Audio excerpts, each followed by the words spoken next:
So you want to be totally honest. How hard is it to take on this task?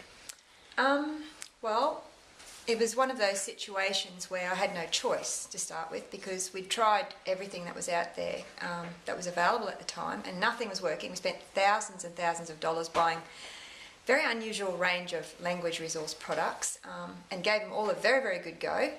And it got to a point I thought, well, none of them are working, let's have a go at this. And I knew it was going to be a gargantuan task, but I grabbed that school dictionary and I started highlighting words. Yeah, and so you did it yourself and you found that it worked? Absolutely. It was just the most amazing thing.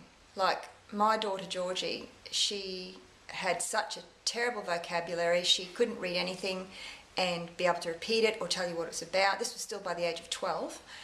And we were getting quite desperate. And I thought, oh my gosh, you know, there's got to be a way that this kid can learn, because she's obviously intelligent.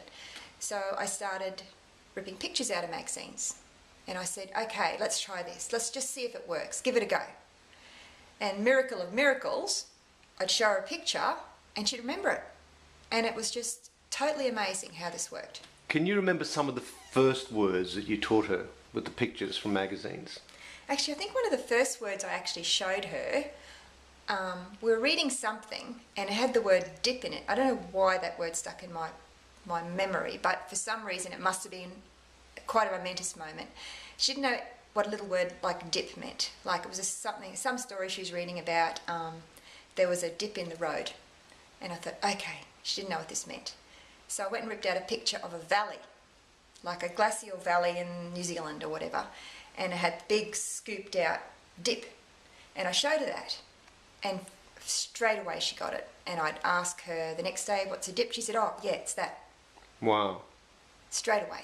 And in the past, I would tell her what the word meant 5-6 times, ask the next day, she would totally gone. So She'd just remember it. telling doesn't work as well as showing? Not with her, absolutely not. And you'll find a lot of kids that have got language problems, they have trouble listening and remembering from listening. They need those visuals there.